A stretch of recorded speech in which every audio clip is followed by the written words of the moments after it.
Kay sugod na malagyan ti klase mo na manghatag mi diri og bagong uniform para pod malipay ang mga ginikanan sa mga natagaan na mo na mga bata. Kaya ron dili na maglabad sa nang ilahang ulo para palit og uniform silang anak. Parehaan ning bata, ganahan ko no siya mo eskwela pero wala ko no siya uniform. Sangkog ka?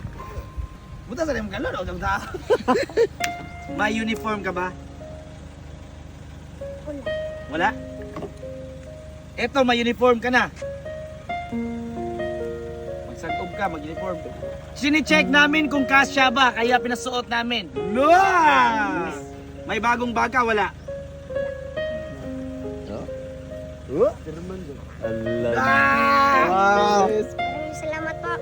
Ug diring dapita amo gipangutana ang bata kung pilay gusto niyang baon. Magkano gusto mong baon?